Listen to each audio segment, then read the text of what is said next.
Honorable members, we have enough evidence. Travel to West Africa, go to Kunta Kinte Island, go to St. Louis, and beyond, where these people were captured, where they were packed, abused, chained. And how many people died, Your Excellency, during the crusade, during the journey to Europe? The Atlantic slave trade alone, history, or it has been evident that almost 2 million Africans lost their life. 2 million Africans lost their life. This was Holocaust. We don't talk about the resources. We talk about human beings, human life. We were packed like sardines. Those who cannot make it will be thrown to the sea. And imagine there will be a meal to feast for sea animals. At the end of the day, Your Excellency, we need a strong motion from this parliament to create an ad hoc committee that is going to look into reparation, restitution on this matter. We must take the lead. We must take the advocacy lead to see to it that Africans are compensated, the looted resources are returned back. We have to salute Benin for taking that rigorous action, and their artifact is returned. Ghana is on the move, and Gambia, in our parliament soon, we are going to raise a motion for a stolen property from my community. My community was attacked. Many people were killed. Our resources were taken to England. They killed our sacred animals. In the name of what? Colonialism. Ways, but the only way that produces results in terms of reparation is court action. And I want to give two examples, one from Kenya, where I come from, and one from Namibia. Your Excellency, in Kenya, the government of Kenya did not file a case against the British colonialists formally because of maybe diplomatic reasons and whatever. But there are 5 brave veterans of Mau Mau Liberation War for Independence who in 2019 filed a case in Britain, and they went to the UK courts because of jurisdiction issues. So if we are filing cases, we need to go to where they are. Otherwise, we will not get the justice we require. So they filed this case because between 1952 and 1960, we had the Mau Mau who were fighting the British colonialists, and many of them were killed. There was sexual brutality, there was brutality against children, brutality against the people, expropriation of their property, and this is what they went to look for in the UK High Court. Now, that is an example. In Namibia, Mr. Speaker, Honorable Your Excellency the President, the Herero community, and I think there were 2 communities. I think it was the Herero and Hama, if I'm not wrong. Lama. Yes, Mr. Speaker, I thank you, Honorables, for giving me that information. They also went to court in their problem, in their claim. They stated very clearly that 80,000 people were killed by the Germans during the time of colonization. And Your Excellency, Mr. President, the German government actually refused to say it's reparation, but they argued that we can give you development aid to the tune of 1.2 million euros.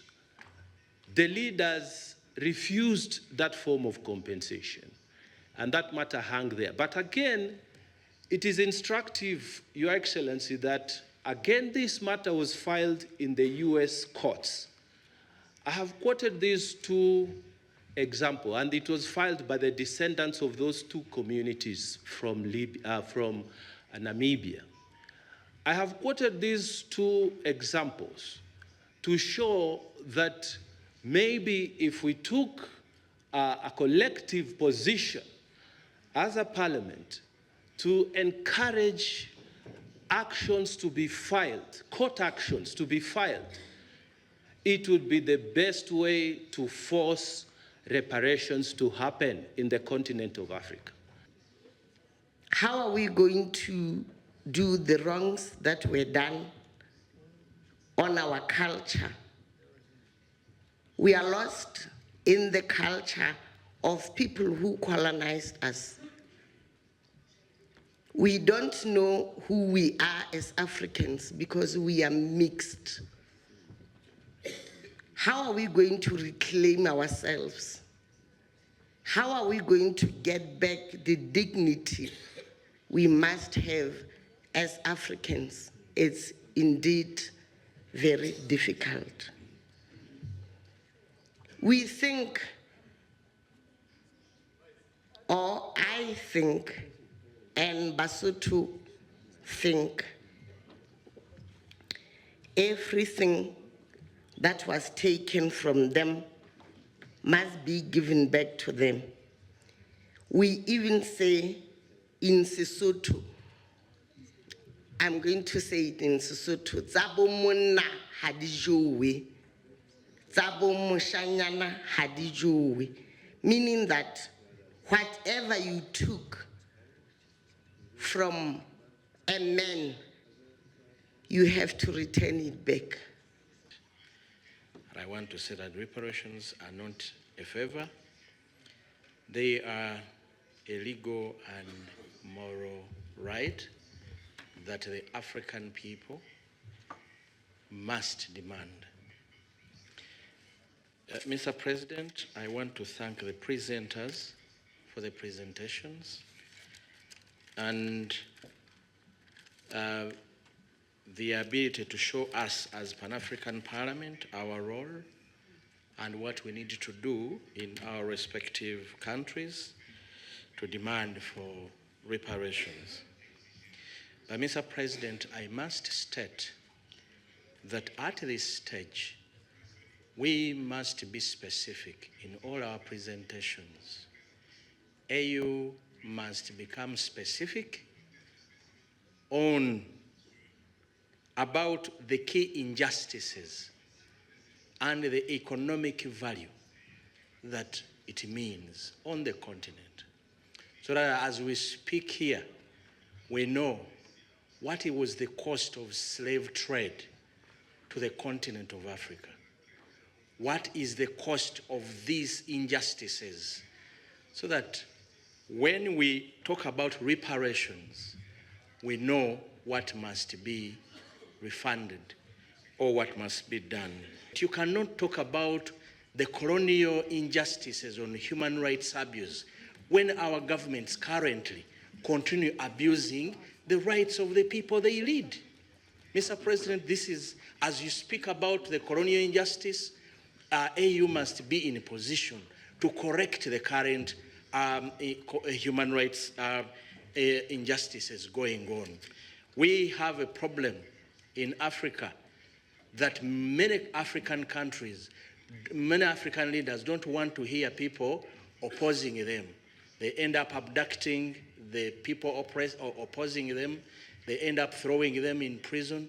They end up killing them. All this is going on the continent. Now, you cannot have the moral authority to demand reparation, colonial injustices in human rights when you are abusing the rights of your people. Mr. President, we must tell our governments to stop the corruption going on the continent. You cannot demand for reparations when you're abusing the resources that you have. All the multinationals on the continent, Mr. President, are exploiting us because of the corruption of our leaders.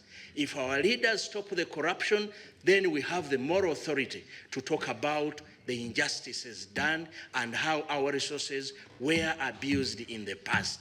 They cannot keep sending us aid to do roads, and the roads that we are supposed to act on, Mr. President, the money ends up not doing roads, but in the pockets of those that lead us. We must be responsible in dealing with this and ensure that whatever we talk about our people on the continent can take us very seriously. Thank you very much, Mr. President.